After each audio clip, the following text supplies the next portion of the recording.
Last time हम लोग discuss कर रहे थे about the interaction of radiation with matter और उसके अंदर हम लोगों ने कॉम्पटन्स इफेक्ट फोटोइलेक्ट्रिक इफेक्ट को हमने डिस्कस कर लिया था और आज इसी का सेकंड टॉपिक है हमारे पास इंटरेक्शन ऑफ रेडिएशन वाला ही। और इसमें आज हम लोग डिस्कस करेंगे कॉम्पटन्स इफेक्ट को और उसके साथ पेयर प्रोडक्शन को। कॉम्पटन्स इफेक्ट क्या है? कॉम्पटन्स इफेक्ट फर्ज कर लें कि आपके पास एक टारगेट है, मेटालिक टारगेट, और ये ग्रेफाइड लिया गया हमारी बुक के अंदर, तो हम यहाँ पर ग्रेफाइड ही को मेंशन कर देते हैं। ठीक है, फर्स्ट कर लें इसके ऊपर एक रेडिएशन फॉल करती है। ठीक है, और इससे स्कैटर्ड होती है इस टारगेट से टकराने के बाद। स्कैटर्ड होने के बाद यहाँ पर एक डिटेक्टर लगा हुआ है जहाँ पर जाके ये हिट करती है। तो जब ये डिटेक्टर इसको डिटेक्ट करता है तो हमारे पास एक सिंपल सी ऑब्जर्वेशन आती है, और वो ऑब्जर्वेशन क्या है कि हमारे पास जो इंसिडेंट फोटोन है या इंसिडेंट रेडिएशन है उसकी जो वेवलेंथ है वो स्कैटर्ड वेव की वेवलेंथ से जो सी है वो कम होती है, या स्कैटर्ड वेव की वेवलेंथ इंसिडेंट फोटोन से या इंसिडेंट रेडिएशन से ज़्यादा होती है। ये जो आपके पास चेंज इन वेवलेंथ आया है, ये आपके पास जो चेंज इन वेवलेंथ आया या इंक्रीज इन वेवलेंथ आया है जब रेडिएशन जाकर इस ग्रेफाइट टारगेट के लूजली बॉन्डेड इलेक्ट्रॉन के साथ जाकर टकराई, इस इंक्रीज इन वेवलेंथ को हम लोग नाम देते हैं कॉम्पटन्स इफेक्ट का। ठीक है, इसको हम क्या नाम देते हैं? कॉम्पटन्स इफेक्ट का नाम देते हैं। और जिस एंगल के ऊपर ये स्कैटर्ड करती है उसको हम स्कैटर्ड एंगल का नाम देते हैं। ठीक है, तो कॉम्पटन्स इफेक्ट क्या है? This is actually increase in wavelength, increase in wavelength of x-rays when scattered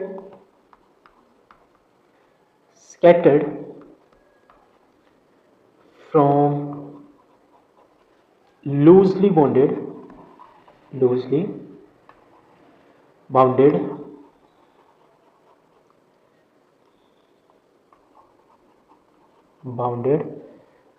electron of target, और ये टारगेट मैंने आपको बताया ग्रेफाइट था। ठीक है, ये टारगेट हमारे पास ग्रेफाइट था। इस इंक्रीज इन वेवलेंथ को हम लोग नाम देते हैं कॉम्पटन्स इफेक्ट का। ठीक है, क्या नाम देते हैं? कॉम्पटन्स इफेक्ट का नाम देते हैं। और एक्सपेरिमेंटल ऑब्जर्वेशंस क्या थी हमारी? ये हमारे पास जो इंसिडेंट फोटोन है उसकी वेवलेंथ स्कैटर्ड की वेवलेंथ से कम है। ठीक है, और यहाँ पर ये जो हमारे पास चेंज इन वेवलेंथ है ये किसके इक्वल है? आपके पास इक्वल है scattered wavelength minus incident wavelength. और ये जो चेंज इन वेवलेंथ आया इसको हम लोग कॉम्पटन्स शिफ्ट का नाम देते हैं। कॉम्पटन्स शिफ्ट का नाम देते हैं। और ये कॉम्पटन्स शिफ्ट हमारे पास इक्वल किसके होता है? ये हमारे पास इक्वल होता है स्कैटर्ड माइनस इंसिडेंट, या फिर h/m0c 1 माइनस कोस थीटा। ठीक है, थीटा के बारे में मैंने बताया कि आपके पास स्कैटर्ड एंगल है। ठीक है, हमारे पास क्या है? यहाँ पर स्कैटर्ड एंगल है। फर्दर यहाँ पर ये जो फैक्टर है हमारे पास h/m0c, इसको हम लोग नाम देते हैं कॉम्पटन्स वेवलेंथ का। कॉम्पटन्स वेवलेंथ का नाम देते हैं। और आपके पास h जो है प्लैंक्स कांस्टेंट है, और प्लैंक्स कांस्टेंट की वैल्यू हमारे पास होती है 6.63 multiplied by 10⁻⁻³ joule second, divided by rest mass of electron 9.1 multiplied by 10⁻⁻31 है। c हमारे पास 3 मल्टीप्लाइड बाय 10⁸ होता है। और जो आपके पास कॉम्पटन्स वेवलेंथ है वो आपके पास इक्वल होती है 2.43 मल्टीप्लाइड बाय 10⁻12 मीटर की। ठीक है, फर्दर आपके पास कॉम्पटन्स शिफ्ट कब मैक्सिमम होता है, कब मिनिमम होता है, इसको देख लेते हैं। इससे रिलेटेड अक्सर आपके पास एमसीक्यूज आ जाते हैं। तो याद रखिएगा कि आपके पास ये जो कॉम्पटन्स शिफ्ट है which is equal to h/m0c 1 minus cos theta, ये आपके पास मिनिमम कब होगा? मिनिमम आपके पास होगा जब हमारा जो इंसिडेंट स्कैटर्ड एंगल है वो 0 डिग्री है। ठीक है, जब आपके पास थीटा कितना है? हमारे पास 0 डिग्री है उस वक्त हमारा जो कॉम्पटन शिफ्ट है वो 0 के इक्वल होता है। उसकी रीज़न क्या है? उसकी रीज़न आपको मालूम है कि कोस जो 0 डिग्री है ये हमारे पास किसके इक्वल होता है? 1 के इक्वल होता है। सेकंड, अगर हमारा इंसिडेंट एंगल जो सा है वो 90 डिग्री हो, अगर हमारा इंसिडेंट एंगल 90 डिग्री हो तो उस वक्त हमारे पास जो कॉम्पटन शिफ्ट है ये आपके पास इक्वल होता है कॉम्पटन्स वेवलेंथ के। ठीक है, ये किसके इक्वल होता है? कॉम्पटन्स वेवलेंथ के इक्वल होता है, which is H over M not C, जिसकी वैल्यू मैंने आपको बताया 2.43 मल्टीप्लाई बाई 10⁻⁻12 होती है। और इसकी रीज़न क्या है? क्योंकि कोस 90 डिग्री जो है हमारे पास 0 के इक्वल होता है। और अगर इंसिडेंट एंगल जो है हमारा, ये आपके पास मिनिमम कॉम्पटन शिफ्ट आ गया, अगर हमारा इंसिडेंट एंगल जो सा है वो 180 डिग्री हो तो याद रखिएगा उस वक्त कॉम्पटन शिफ्ट जो सा है वो मैक्सिमम होता है। वो क्या होता है? हमारे पास मैक्सिमम होता है। तो उस वक्त जो डेल्टा लेमडा है ये इक्वल होगा 2h over M not C के, means 2 times of Compton's wavelength maximum आपके पास होगा। और जब एंगल जो है हमारे पास 60 डिग्री होता है तो 60 डिग्री पर हमारे पास जो कॉम्पटन शिफ्ट है वो हाफ होता है कॉम्पटन्स वेवलेंथ के। किसके हाफ होता है? कॉम्पटन्स वेवलेंथ के हाफ होता है। तो एज यहाँ पर इसकी रीज़न ये थी क्योंकि कोस जो 180 है वो हमारे पास इक्वल होता है -1 के। तो जब आप -1 यहाँ पर सब्स्टिट्यूट करोगे तो ये माइनस माइनस प्लस हो जाएगा, तो 2 टाइम्स हो जाएगा वो। तो ये मैक्सिमम आपके पास कॉम्पटन शिफ्ट है। और जब आपके पास ये इस तरह से होगा तो आपके पास cos 60 क्योंकि 1/2 के इक्वल होता है तो ये आपके पास हाफ ऑफ कॉम्पटन्स वेवलेंथ के इक्वल होगा, हाफ ऑफ कॉम्पटन्स वेवलेंथ के इक्वल होगा। इसकी रीज़न क्या है? क्योंकि जो cos 60 है वो आपके पास 1/2 के इक्वल होता है। तो ये इससे रिलेटेड कुछ बेसिक से MCQs आते हैं इसकी, जो मैंने अभी यहाँ पर आपके सामने डिस्कस किया। फर्दर हमारे पास जो एक्सप्रेशन है कॉम्पटन्स शिफ्ट का, delta lambda is equal to scattered minus incident. इसको एक तो फॉर्म इसकी ये है 1 माइनस कोस थीटा। ठीक है, यहाँ से अगर आप स्कैटर्ड की वेवलेंथ निकालना चाहते हो तो वो किसके इक्वल होगा? Incident plus H over M not C 1 minus cos theta के इक्वल होगा। अगर आप फ्रीक्वेंसी की इंफॉर्मेशन लेना चाहते हो यहाँ से तो हमें पता है v is equal to F lambda होता है, तो c is equal to F lambda. यहाँ से लेमडा किसके इक्वल आ जाएगा? लेमडा हमारे पास इक्वल आ जाएगा c ओवर एफ के। तो यहाँ पर अगर आप देखें तो ये एक्सप्रेशन हमारे पास क्या बन जाएगा? इस एक्सप्रेशन को देखो तो हमारे पास बन जाएगा c over F S is equal to c over F incident plus h over M not c 1 minus cos theta. ये आपके पास फ्रीक्वेंसी की शक्ल में इसका एक्सप्रेशन आ गया। और आप इस एक्सप्रेशन को इस तरह से भी लिख सकते हैं, c अगर मैं यहाँ से कॉमन ले लूँ तो आपके पास हो जाएगा 1 over scattered 1 over incident frequency plus h over M not C square, ये सी था ये सी स्क्वायर हो गया, multiplied by 1 minus cos theta. ठीक है, 1 माइनस कोस थीटा। तो एक एक्सप्रेशन आपके पास ये हो गया इन terms of wavelength, second expression हमारे पास इन टर्म्स ऑफ फ्रीक्वेंसी हो गया। फर्दर थर्ड एक्सप्रेशन हमारे पास लिखा जाता है इन टर्म्स ऑफ एनर्जी। ठीक है, इन टर्म्स ऑफ एनर्जी। अगर आप इसी एक्सप्रेशन को देखें जो मैंने यहाँ पर लिखा हुआ दिस वन, अगर आप देखें तो हमने एक बेसिक फॉर्मूला पढ़ा कि भाई हमारे पास E किसके इक्वल होता है? एच एफ के इक्वल होता है। तो यहाँ से 1 ओवर एफ जो सा होगा वो आपके पास इक्वल हो जाएगा एच ओवर ई के। तो आप जस्ट 1 ओवर एफ एस की जगह क्या लिख देंगे? थर्ड एक्सप्रेशन हमारे पास इन टर्म्स ऑफ एनर्जी आ जाएगा, वो आ जाएगा 1 एच ओवर स्कैटर्ड की energy is equal to H over incident की energy plus H over M not C square 1 minus cos theta. H common लेंगे कैंसिल हो जाएगा, तो आपके पास इस एक्सप्रेशन को हम इस तरह से भी लिख सकते हैं, scattered energy incident energy plus 1 over M not C square 1 minus cos theta. आपके पास ये डिफरेंट एक्सप्रेशंस आ जाएंगे कॉम्पटेंस इफेक्ट के इन terms of frequency, energy and wavelength. ठीक है। और याद रखिएगा आपके पास ये जो कॉम्पटेंस इफेक्ट है, इसमें हमारे पास जो रिजल्ट्स हैं वो क्या है कि आपके पास जो स्कैटर्ड की वेवलेंथ होती है वो इंसिडेंट से ज़्यादा होती है। सेकंड, अगर आप इन टर्म्स ऑफ फ्रीक्वेंसी रिजल्ट्स को देखना चाहते हैं तो जो स्कैटर्ड की फ्रीक्वेंसी है वो इंसिडेंट से कम होती है, ठीक है, क्योंकि वो एनर्जी का अपना पार्ट कुछ ट्रांसफर कर देता है लूजली बॉन्डेड इलेक्ट्रॉन को। इसी तरह जो स्कैटर्ड की एनर्जी है वो इंसिडेंट से कम होती है। सिमिलरली फॉर मोमेंटम, आपके पास जो स्कैटर्ड का मोमेंटम है वो आपके पास इंसिडेंट से कम होता है।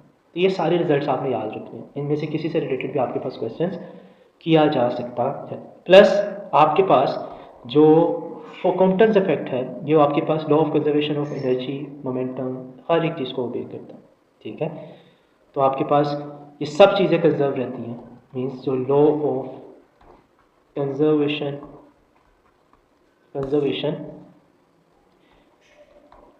ऑफ एनर्जी है एंड मोमेंटम है वो ओबे किया जाता है या एप्लीकेबल होता है, या कॉम्पटेंस इफेक्ट उसको ओबे करता है, ठीक है। तो ये कुछ क्वेश्चन है जो आपके पास इससे रिलेटेड आ सकते हैं। नेक्स्ट हमारे पास इसका जो लास्ट टॉपिक है वो है पेयर प्रोडक्शन। हमारे पास लास्ट टॉपिक क्या है? Pair production.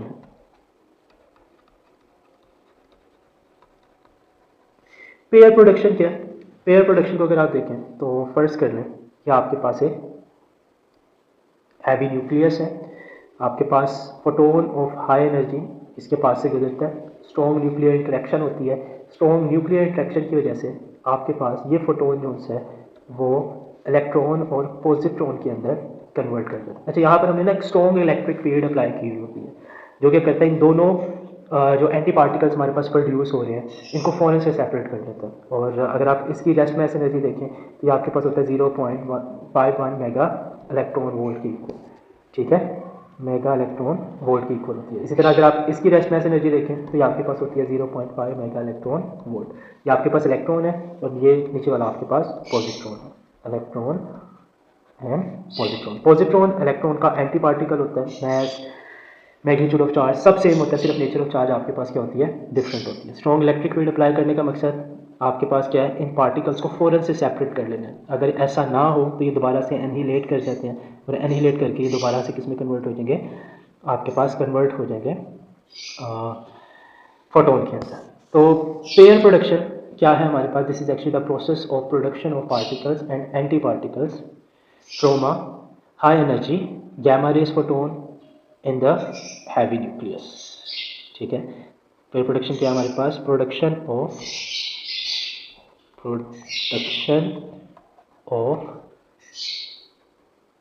पार्टिकल जिसमें आपके पास इलेक्ट्रॉन है एंड एंटी पार्टिकल जिससे मुराद आपके पास पॉजिट्रॉन है, ठीक है, from a high energy gamma rays, high energy gamma rays. इसका मैं कलर चेंज कर देता हूँ ताकि आप कंफ्यूज ना हो। ये आपके पास हैवी न्यूक्लियस है, ठीक है। Photon in the heavy nucleus हमारे पास पेयर प्रोडक्शन कहलाता है, ठीक है। और मिनिमम एनर्जी अगर आप दोनों को ऐड अप करते हैं तो ये टोटल एनर्जी हमारे पास बनती है 1.02 मेगा इलेक्ट्रॉन वोल्ट की। तो this is actually the minimum energy जो आपको रिक्वायर्ड है पेयर प्रोडक्शन के लिए, ठीक है। तो मैं इसको यहाँ पे मेंशन भी कर देता हूँ कि जो मिनिमम एनर्जी रिक्वायर्ड है फॉर पेयर प्रोडक्शन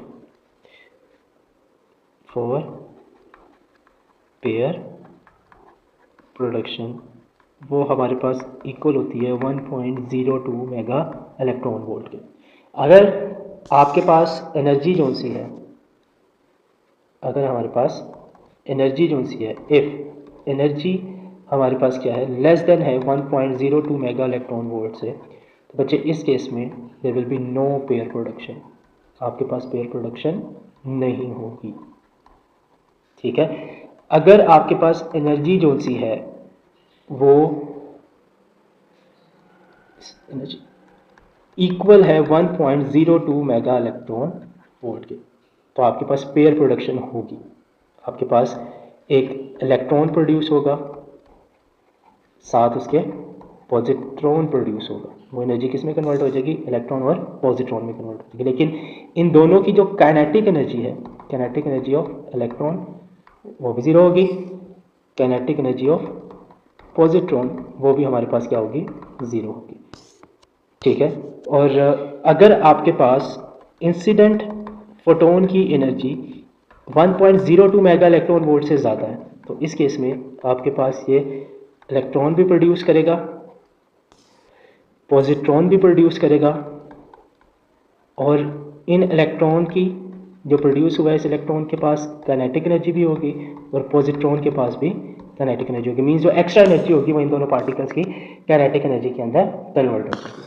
ठीक है, और उसके अलावा आप लोगों ने याद रखना है कि जो पेयर प्रोडक्शन है ये ओबे करता है हमारे पास conservation of charge, energy and momentum को। Pair production means total charge, energy और मोमेंटम आपके पास क्या रहता है, कंजर्व रहता है। पेयर प्रोडक्शन आपके पास ओबे करता है, pair production obey law of conservation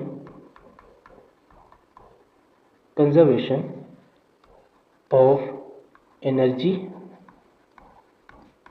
momentum and charge. ठीक है, और जो पेयर प्रोडक्शन का रिवर्स प्रोसेस है उसको हम एनिहिलेशन का नाम देते हैं। ठीक है, reverse process of pair production वो आपके पास क्या है, एनिहिलेशन इज एनिहिलेशन।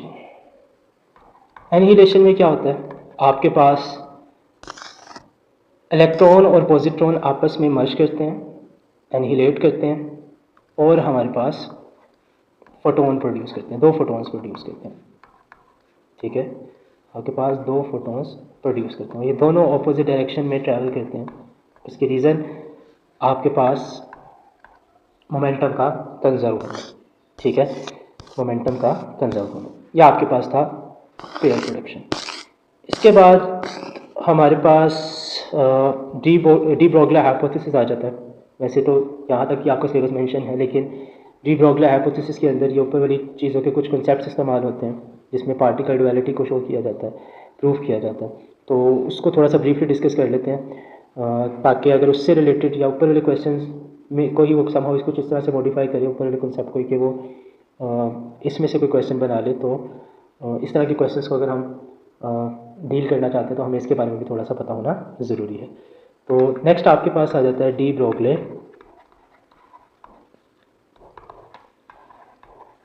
हाइपोथेसिस।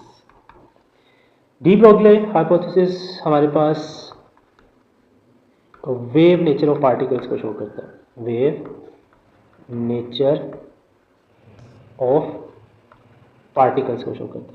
अभी ऊपर जितने भी जैसे हमने फोटो इलेक्ट्रिक इफेक्ट पढ़ा, कॉम्पटन्स इफेक्ट पढ़ा, ये सब ऐसी टॉपिक थे जो आपके पास लाइट की वेव नेचर को, पार्टिकल नेचर को प्रूव कर रहे थे। तो डी ब्रोगली ने कहा कि अगर आपके पास जो लाइट है वो, अगर लाइट आपके पास एज अ पार्टिकल एक्ट कर सकती है तो पार्टिकल भी आपके पास एज अ वेव एक्ट कर सकते हैं। जो उसका हाइपोथेसिस था, बाद में जर्मन एंडरसन एक्सपेरिमेंट के थ्रू इसको प्रूव कर लिया गया कि यस आपके पास हर पार्टिकल के साथ वेव एसोसिएट होती है जिसको मैटर वेव का नाम दिया जाता है। और हाइपोथेसिस के मुताबिक इक्वेशन क्या थी हमने पढ़ी हुई है, लैम्डा हमारे पास किसके इक्वल होगा, एच होगा पी के इक्वल होगा। ठीक है, यहाँ पर एच जो सा है वो हमारे पास प्लैंक्स कांस्टेंट है। प्लैंक्स कांस्टेंट की वैल्यू मैंने ऊपर भी मेंशन की है। प्लैंक्स कांस्टेंट हमारे पास इक्वल होता है 6.63 मल्टीप्लाइड बाई 10⁻34 जूल सेकेंड। ठीक है, इसके और एंगुलर मोमेंटम के जो यूनिट्स हैं वो आपके पास सेम होते हैं, ये आपका बोर्ड का भी अक्सर एमसीक्यू आता है। ठीक है, यहाँ पर अगर आप इस एक्सप्रेशन को रीअरेंज करें तो जो प्रोडक्ट है हमारे पास लैम्डा और मोमेंटम का, ये हमारे पास कांस्टेंट के इक्वल होता है, which is Planck's constant. Okay, और हमें मालूम है कि जो मोमेंटम है इसकी डेफिनेशन क्या है, मैस मल्टीप्लाइड बाय वेलोसिटी। तो ये जो ऊपर एक्सप्रेशन लिखा हुआ है lambda is equal to H over M P, mass और वेलोसिटी की शक्ल में इसको इस तरह से लिखा जा सकता है। फर्दर आपके पास जो मोमेंटम है और जो वेवलेंथ है, इन दोनों के दरमियान रिलेशन हमारे पास इन्वर्स होता है। ठीक है, हमारे पास इन्वर्स होता है, मीन्स अगर आप मोमेंटम को इंक्रीज करते हैं तो वेवलेंथ हमारे पास क्या करती है, डिक्रीज करती है। वेवलेंथ हमारे पास डिक्रीज करती है। ओके, हमारे पास डिक्रीज करती है। फर्दर आपके पास काइनेटिक एनर्जी का आप लोगों ने एक्सप्रेशन पढ़ा हुआ है। काइनेटिक एनर्जी हमारे पास इक्वल होती है 1/2 mv²। इस एक्सप्रेशन को रीअरेंज करें, this will be mv², 2k ई, दोनों तरफ m से मल्टीप्लाई कर देंगे, दोनों तरफ स्क्वायर रूट ले लेंगे, तो बच्चों हमारे पास आ जाएगा 2k ई m²।